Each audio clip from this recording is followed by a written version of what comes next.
Dobrý deň, volám sa Marian Náhlik, vítam vás u ďalšieho videa Step 7 Semantic Manager, zálohovanie, vytvorenie archívu. Takže otvorím Semantic Manager, otvorím si projekt. Ja už mám vytvorený projekt, takže projekt je to jednoduchý, nie je tam nič naprogramované, je to kvázi prázdny projekt, no som to vytvoril vlastne funkciu, funkčný blok, k tomu priradil vlastne datový blok. Všetko to volám OB jednotka, volá FCčko, FCčka volám FBčko. Predtým, než vlastne by sme chceli niečo zálohovať, je dobré všetko povypnúť, všetky okná, čo máme potvárané, či hardwareovku alebo nejakú funkciu alebo funkčný blok. Nechal len otvorený Semantic Manager. Takže predtým, než budeme zálohovať, je dobre skontrolovať si ten projekt. A to tak, že vlastne či máme všetko definované symbolike a také tie základné veci, na tom má Semantic Manager funkciu, vlastne na našu složku blocks pravím check blocks consistent. Vlastne tady to spustíme.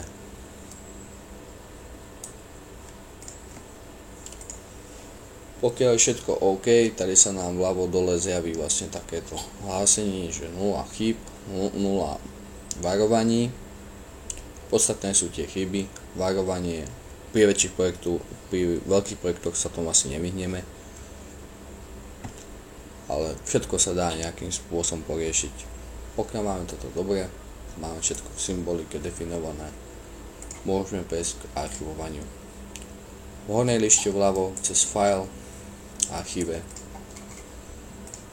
Aj máme vlastne náš otvorený momentálne projekt, chceme ho zaarchivovať, dáme OK.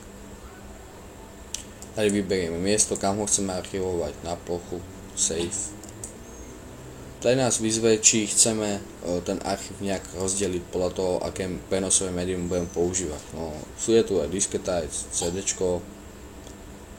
Predpokladám, že v dnešnej dobe väčšinou USBčka sa používajú, takže nedám ho nejak deliť na segmenty, ale nechám ho v celku. Vytvoril mi archív YouTube 1. Dobre, máme archív. Momentálne toto môžeme zatvoriť. Teraz si otvoríme tú zálohu. Postup pri otvorení takého archívu je vlastne cez file, retrieve,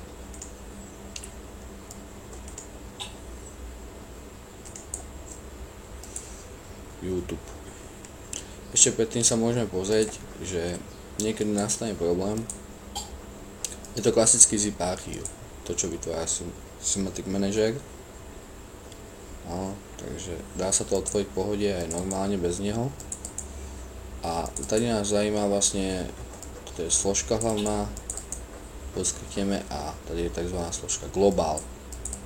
Otvoríme globál a v prípade, ak nám nesedí vlastne inštrukčná sada systému, v ktorom to bolo programované, tak nám to bude vlastne písať také chybové hlásenia. Dá sa to jednoducho odstrániť tým, že vymažeme tento priečinok alebo ten súbor language. Hej. To len keby ste otvárali niekedy nejakú zálohu, ktorá je proste uložená od teba ústroju v rozvodnej skrini, hej, a robila sa v Nemecku alebo niekde inde.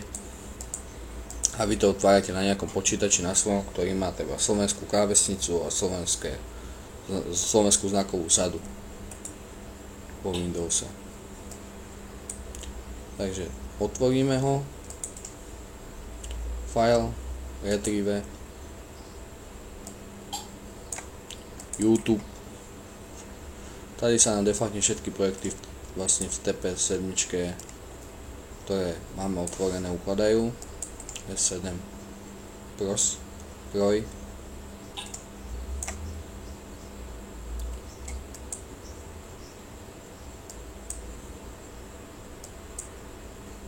Ja už som ho tam mal, tak mi to vlastne vypísal také hlásenia.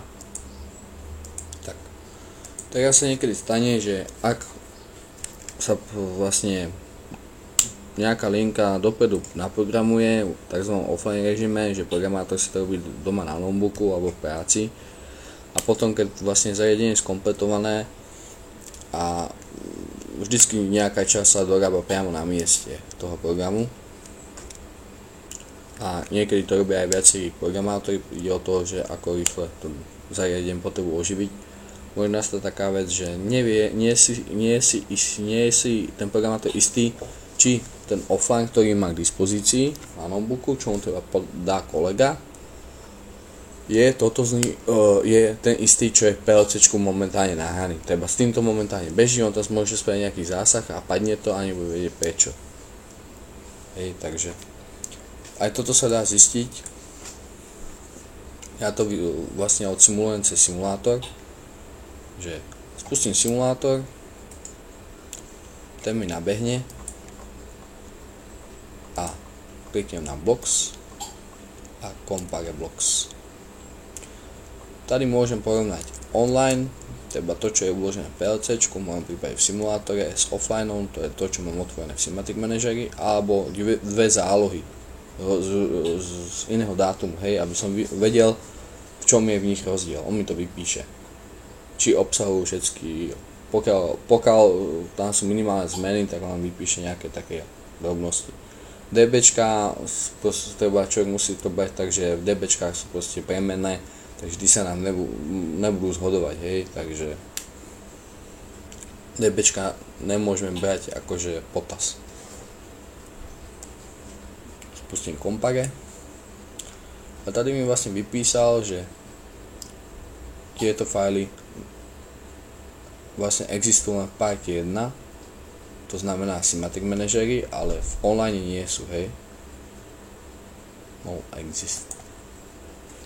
Takže nahrajem ich tam.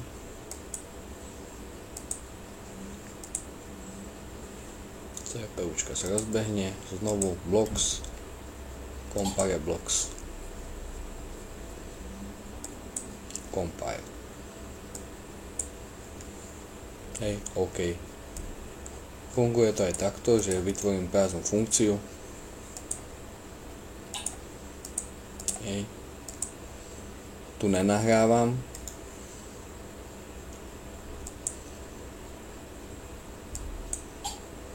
Vidíte, teraz mi zase vypísal, že funkcia FC2 existuje len vlastne v časti 1, to je Cinematic Manageri, hej. Takže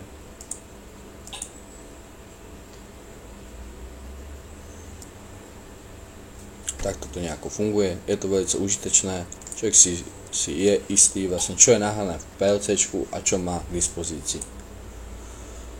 Týmto dneska končím, ďakujem vám za pozornosť, majte sa pekne, dovidenia.